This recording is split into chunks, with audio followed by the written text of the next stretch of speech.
고사성어 중에 낭패불감이라고 하는 사자성어, 고사성어가 있습니다. 이 낭패불감이라고 하는 것은요, 일이랑 일이패, 안이불, 견딜감. 이래서 뭐 뜻이 이런 겁니다. 일이가 일이를 견뎌내지 못한다. 뭐 이런 뜻인데요. 이 고사성어랑 이 말이 나오게 된 것은 밀이라고 하는 사람이 쓴 진정표라고 하는 책에 나와 있는 한 대목입니다. 이 이밀이라고 하는 사람은 일찍 부모님이 다 돌아가셨어요. 이미 일찍 부모님이 돌아가시고 할머니 손에 컸습니다. 어머니는 할머니의 조언에 따라서 개가를 했습니다. 그래서 어린 시절부터 이 이밀은 할머니의 손에 컸는데요. 그러다가 총나라에 관리가 되어졌어요. 근데 총나라가 이제 망했습니다. 그리고 그 진무제라고 하는 이제 통일한 왕이 이 사람의 재능을 되게 아깝게 생각했어요. 그래서 무엇에 봉하려고 했냐면 자신의 태자를 가르치는 선생으로 두려고 했었습니다. 근데 번번이 거절하는 거예요. 그래도 이 진무제가 끊임없이 요청을 했어요. 그랬더니 이 이밀도 입장이 너무 난처해진 거예요. 그래서는 글을 썼습니다. 그 글을 써서 이 진무제에게 보냈는데 그 글을 쓴 내용이 진정표라고 하는 책으로 묶여져 있는 겁니다. 책의 내용의 일부분이 이렇습니다. 저는 태어나서 6개월 만에 자애로운 부친을 여의고 4살 때 어머니는 외삼촌의 권유로 개가를 했습니다. 할머니께서는 저를 불쌍히 여겨 직접 길러주셨습니다. 저희 집에는 다른 형제가 없어 의지할 곳이 없기에 쓸쓸합니다. 저는 어렸을 때 할머니가 아니었다면 오늘날 잊지 못했을 것입니다. 그런데 지금은 할머니께서 연로하시니 제가 없으면 누가 할머니의 여생을 돌봐드리겠습니까? 그렇지만 제가 간직을 받지 않으면 이 또한 폐하의 뜻을 어기는 것이니 오늘 신의 처지는 정말 낭패스럽습니다라고 글을 올렸습니다. 이밀의 이런 지극한 그 효성에 감동되어진 진무제가요, 노비와 뭐 식량과 이런 것들을 많이 하사했습니다. 여기에서 낭패스럽다라고 하는 그 말에서 나온 게 낭패불감이라고 하는 단어입니다.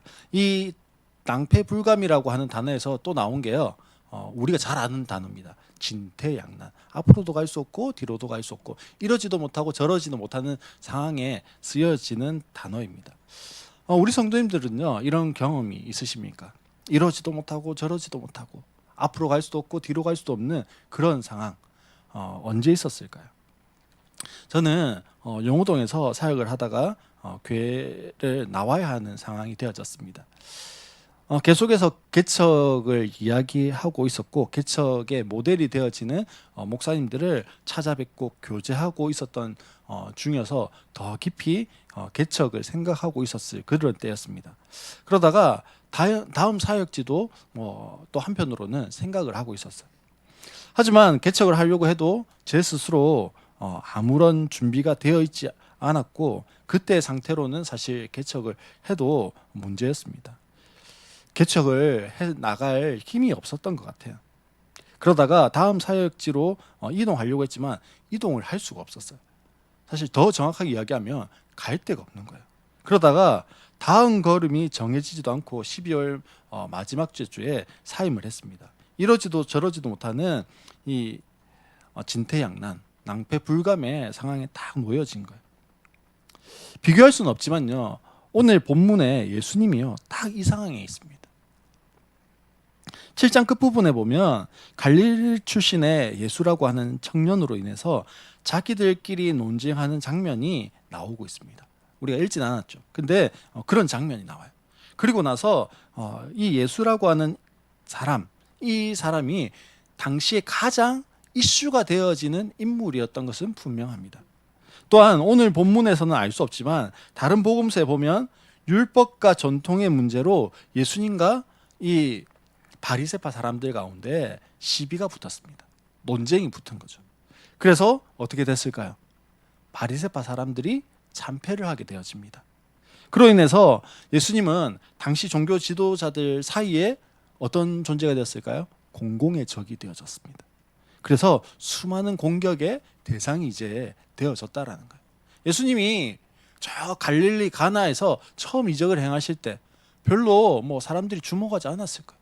근데 점점 이적과 기사를 행하시면서 사람들이 몰려들고 그 가르침이 자기들과 같지 않고 달라서 점점 종교 지도자들의 견제의 대상, 그러다가 이제 넘어서는 공공의 적이 되어져 있는 그런 상황이에요. 그런 상황에서 오늘 본문 2절에 보면 이른 아침에 예수께서 다시 성전에 가시니 이렇게 되어 있습니다. 다시 성전에 가셨는데 어떻게 됐습니까? 많은 백성이 그에게로 모여들었다. 그리고 예수님께서는 어떻게 하셨어요? 앉아서 그들을 가르치실 때 이렇게 되어 있습니다. 사람들이요, 예수님이 성전에 가니까 성전으로 우르르 몰려든 거예요. 그리고 예수님은 그 성전에서 어떻게 해요? 사람들을 가르치셨습니다. 물론 이때의 성전은 성전 마당들이 있는 그곳입니다. 어쨌든 성전이에요. 그곳에서 사람들을 가르치고 계셨어요. 많은 사람들의 마음이 누구에게로 향해 있었을까요? 예수님께로 향해 있었겠죠. 그래서 이른 아침부터 예수님께 사람들이 몰려들었습니다. 종교 지도자들이 이른 아침부터 예수님께로 몰려드는 그 사람들을 보면서 어떤 마음이 들었을까요? 와, 저 예수님 대단하네. 뭐 이런 마음이 들었을까요? 아니면 마음에 사투리입니다. 오금을 딱 건다 이렇게 하죠. 사투리예요. 마음에 빼딱한 마음이 딱 드는 거예요. 저거 한번 손봐줘야 될 텐데 이런 마음이 드는 겁니다. 그래서 3절 말씀, 오늘 본문 3절에 보면요 이렇게 이야기합니다. 율법 학자들과 바리새파 사람들이 간음을 하다가 잡힌 여자를 끌고 와서 가운데 세워놓고 이렇게 되어 있습니다. 수많은 사람들이요 지금 그 현장에서 잡혀온 여자, 그 여자를 보니까 어떻게 해요? 막 흥분하기 시작합니다. 이유는요, 율법 학자들과 바리새파 사람들이 한 여자를 끌고 왔는데 이 여자는 죄인이에요.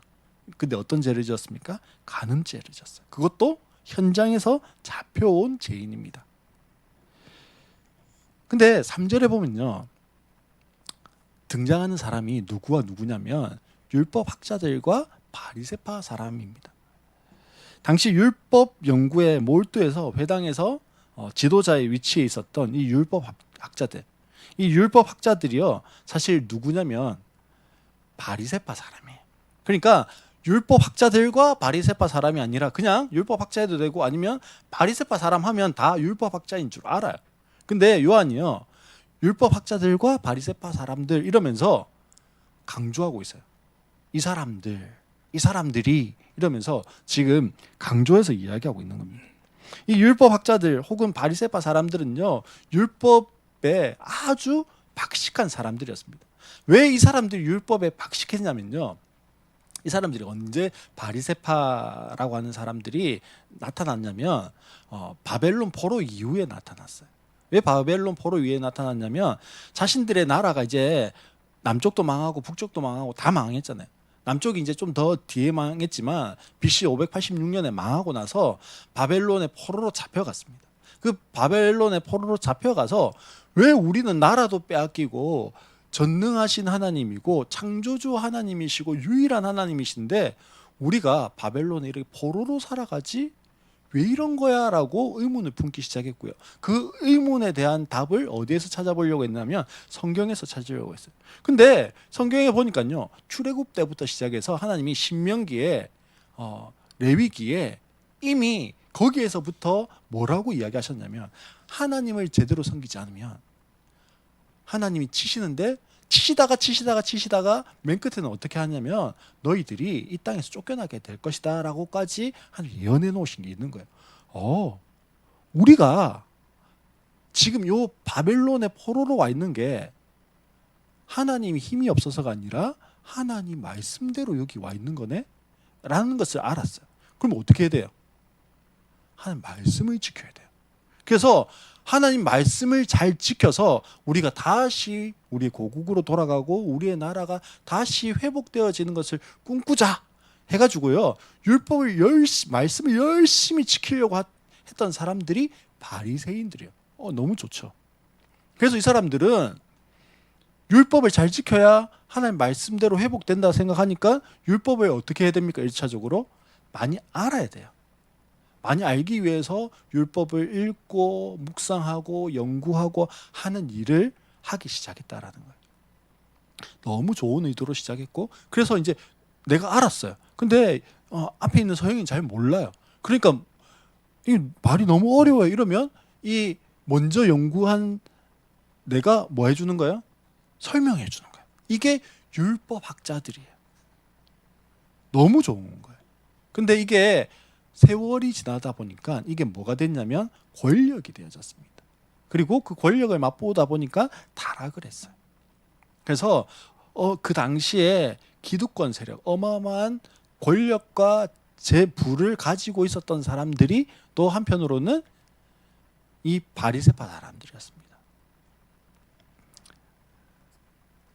사실 이 사람들은요 지금 이 현장에서 간음하다가 잡혀온 이 여자를 어떻게 해야 하는지를 다른 사람들이 자기에게 와서 물어야 되는 사람들, 이 전문가들이에요. 전문가들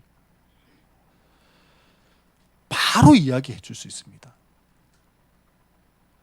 예수님이 어디서 태어나냐고 동방 박사들이 와서 물을 때 서기관들이라고 개역 개정이 되어 있는데 율법학자들에게 딱 왕이 물었더니 1초의 망설임도 없이 바로 미가서 5장 말씀을 딱 이야기하면서 유다 베들레헴입니다 했던 사람들이 이 율법학자들이에요. 그러면 현장에서 잡혀온 여자는 어떻게 해야 돼? 라고 물으면 바로 어떻게 해요? 출애굽기 20장 제7계명 그리고 신명기 22장 이러면서 바로 돌로 쳐 죽여야 돼. 답이 딱 나와요. 근데 뭐라고요? 예수님께 데리고 왔어요. 4절에 현장에서 잡혔다 이렇게 되어 있습니다. 한번 생각해 보세요. 도둑질하는 도둑이 나 몇 월 며칠에 어디에 가겠다 이렇게 예고하고 가는 도둑이 있습니까? 물론 이제 소설에 보면 루팡 예고를 하고 갑니다만 예고하고 가잖아요. 어떻게 가요? 몰래 갑니다. 나쁜 일을 하는 사람이 나 이거 나쁜 일을 할 겁니다 강구하는 사람이 있습니까? 없어요. 간음을 한다는 것도요 떠벌릴 일이 아니잖아요. 사실은 아주 몰래 아주 은밀하게 아주 계획적으로 했을 거예요. 그런데 간음 현장에서 잡혔어요. 물론 우리가 TV나 뭐 영화 이런 데 보면은 그 배우자나 뭐 이런 사람들이 뭐 합니까? 몰래 미행해가지고 덮치기도 합니다만 사실은 뭐 거의 그럴 일이 없겠죠. 은밀하게 하니까. 하지만 율법학자들과 바리새파 사람들의 행동을 보면요. 그런 현장을 만들지는 않았을까? 혹은 미리 설계해서 그 여자를 그런 상황에 빠뜨리지 않았을까? 뭐 이런 추측 혹은 상상을 해보게 되어집니다. 지금 율법학자들과 바리새파 사람들이 현장에서 잡혀온 여자를 예수님께 데리고 왔지만 그들은 이미 답을 알아요. 5절에 뭐라고 되어 있습니까? 모세는 율법에 이런 여자들을 돌로 쳐 죽이라고 우리에게 명하였습니다. 이렇게 이야기해요. 그러면서 뭐라고요? 한마디를 붙이죠. 그런데 선생님은 뭐라고 하시겠습니까?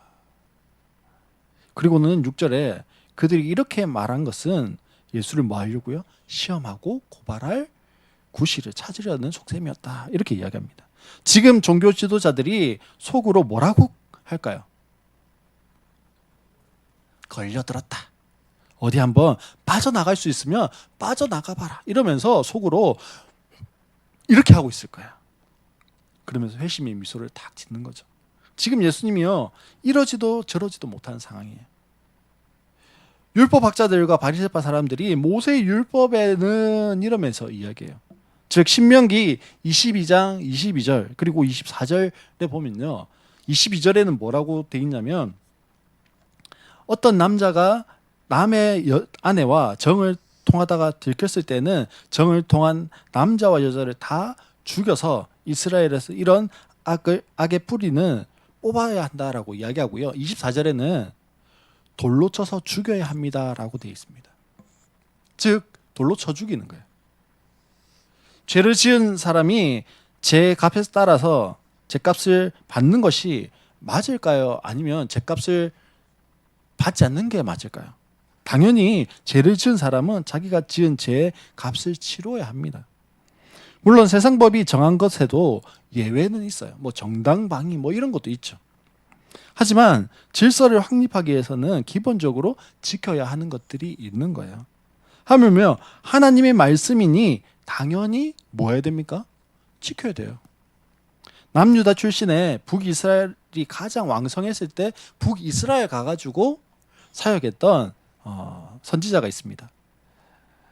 이 북이스라엘이 가장 강성했을 때 여로보암 2세라고 하는 왕이 다스릴 그때가 가장 영토를요 완전히 다 회복하고 이런 강대국이 되어져 있을 때예요. 그때 아모스 선지자가요 하나님 말씀을 받아서 남유다에서 북이스라엘 가가지고 남쪽 사람인데 북쪽 가가지고 뭐라고 예언을 했냐면 아모스 5장 24절에 보면 너희는 다만 공의가 물같이 흐르게 하고 정의가 마르지 않는 강물처럼 흐르게 하여라. 무슨 말입니까? 나라는 강성해져 있는데요.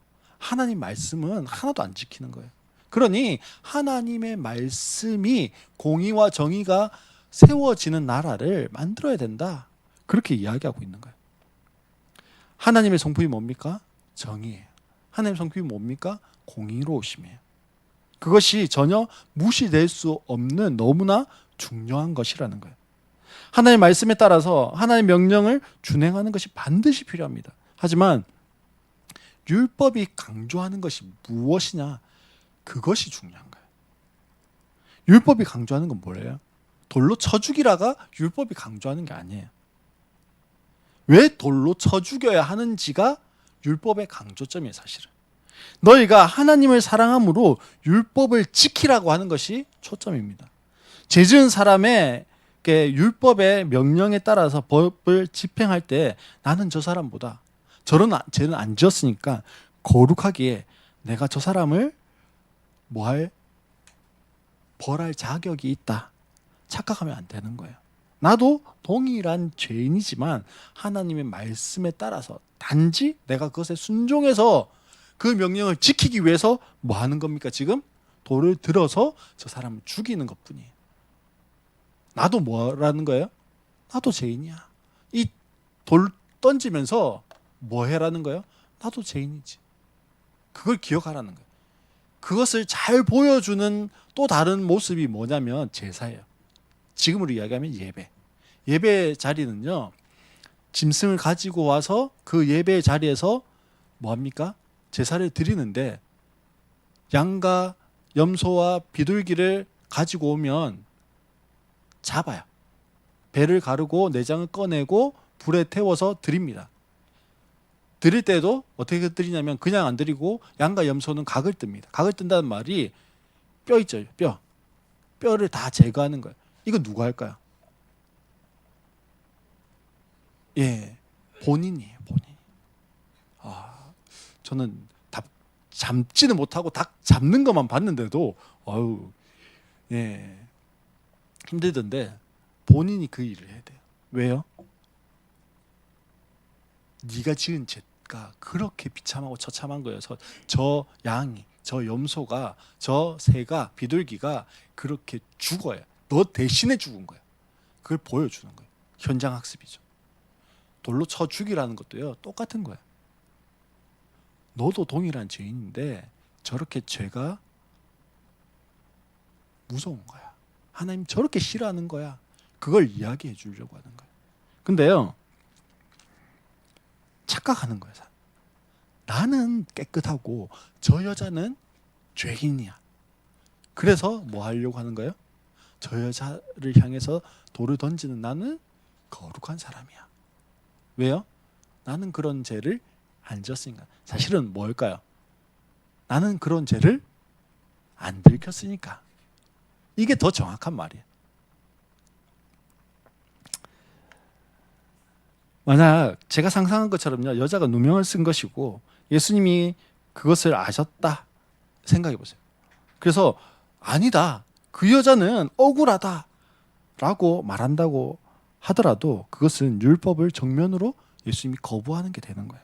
혹은 예수님은 사랑이 많으신 분이셔서 아무리 죄를 지은 죄인이라 할지라도 돌을 던져서 죽이는 것을 반대하시거나 사형제도를 반대하는 분이셔서 그런 가혹하고 무자비한 거 시키시지 않을 뿐이다. 뭐 그렇게 하실 수도 있습니다. 반대로요. 예수님이 모세의 율법대로 신명기의 말씀대로 돌로 쳐서 죽여라 라고 말씀하신다라고 하면 예수님의 가르침은 무엇인가 다른 줄 알았는데 결국은 종교 지도자들하고 똑같네? 이런 말들을 또 들을 수 있을 거예요. 율법학자들과 바리새파 사람들은요. 선생님은 뭐라고 하시겠습니까? 라고 물을 때 사람들이 여기저기에서 갑론을박하면서 시끌시끌했을 거예요. 예수님은 돌 던져서 죽이라고 안 하실 거야. 아니 예수님도 율법을 잘 아시니까 그렇게 할 거야. 갑론을박했을 거야. 뿐만 아니라 사람들은 이미 답을 알고 있었습니다. 그러니 전부 다 예수님 말하기 전에 뭐 하고 있었을까요? 손에 돌 하나씩 다 안 들고 있었을까요? 손에 다 하나씩 들고 예수님 만약에 돌을 던지지 말라고 했으면 예수님에게까지 돌을 던졌을 거예요. 그러면요, 돌을 던지기 위해서 돌을 손에 딱 쥐고 있는 이 사람들의 얼굴은 어땠을까요? 어떤 얼굴이었을까요? 천사의 얼굴로 하면서 이렇게 밝게 돌을 하나씩 짱돌을 들고 있었을까요? 아니겠죠. 돌을 들고 사람을 치려는 그 사람들의 얼굴에는요, 살기가 가득했을 거예요. 이미 살기 가득한 얼굴로 현장에 잡혀온 여인을 노려보고 언제 말이 떨어지지 하면서 지켜보고 있었을 겁니다. 그때 예수님이요 6절에 보면 이렇게 돼 있습니다. 몸을 굽혀서 손가락으로 땅에 무엇인가를 쓰셨습니다. 아무 말씀 안 하셨어요. 그냥 그 자리에 이렇게 앉으시더니 손가락으로 뭔가 쓰시기 시작했습니다. 그리고 예수님이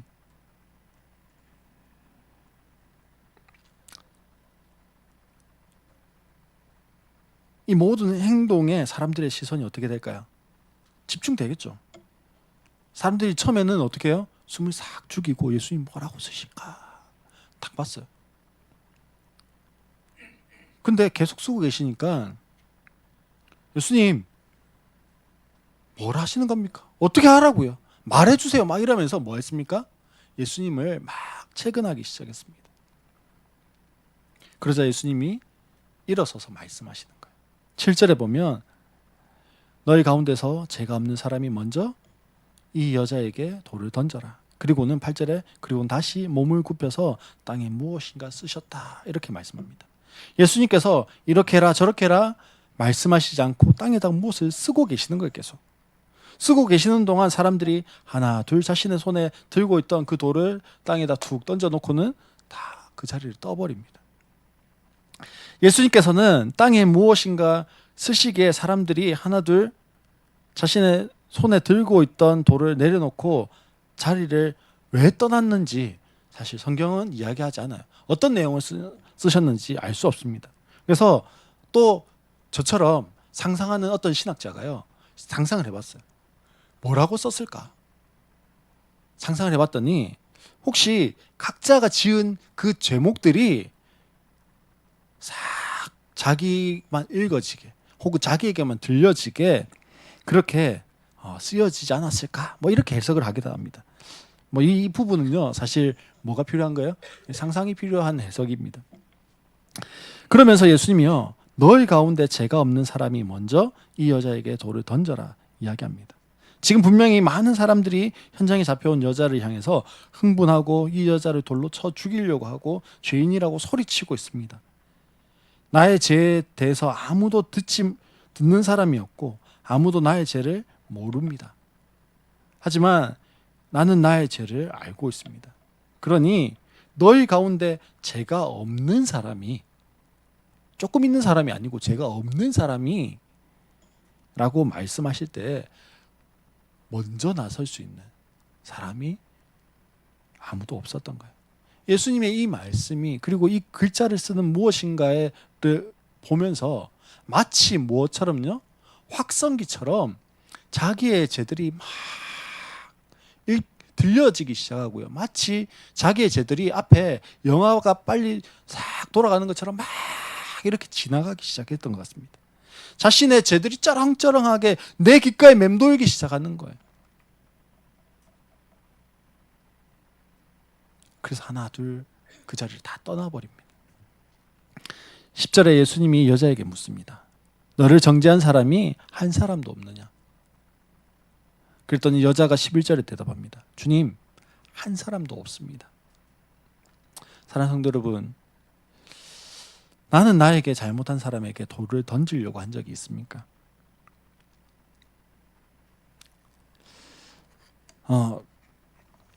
진 에드워드 목사님이 쓴 세왕 이야기라고 하는 책이 있습니다. 예, 요거는요, 두 번째 개정판이에요. 두 번째 개정판이고 지금은 이제 세 번째 개정판이 나왔는데, 세왕 이야기라고 하는 책이 있습니다. 이 책에 보면 세왕이요, 미친 사울왕, 그리고 하나님의 마음에 합한 자라고 했던 다윗왕, 그리고 아버지의 권력 왕위를 찬탈하려고 했던 압살롬, 이렇게 세 왕의 이야기를 하고 있습니다. 이 미친 사울 왕은요, 다윗의 장인이지만 사위 다윗을 늘 죽이려고 했어요. 언젠가 자기의 왕자를 차지할 것이라고 하는 그 불안감 때문에 그랬습니다. 그래서 연주를 하고 있는 다윗에게 자신의 창을 집어서 던져서 여러 번 다윗을 죽이려고 했습니다. 우리에게도 나를 향해서 창을 던지는 다양한 사람들이 있습니다. 나를 비난하면서 창을 던지기도 하고, 나에게 사기치면서 창을 던지기도 하고, 나를 무시하면서 창을 던지기도 하고, 나를 조롱하면서 창을 던지기도 하고, 관계를 어렵게 하면서 창을 던지기도 하고, 수많은 창을 던지는 다양한 사람들이 우리에게 존재합니다. 사울이 다윗에게 창을 던진 그 장면 한번 생각해 보세요. 창을 던졌어요.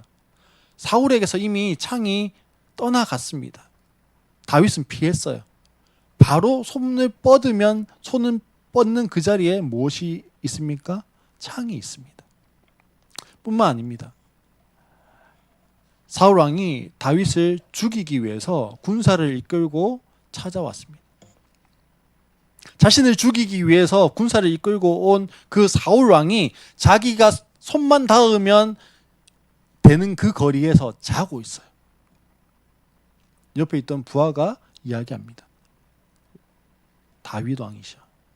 말씀만 하십시오. 제가 두 번도 아니고 한 칼에 이 사울 왕을 죽여버리겠습니다.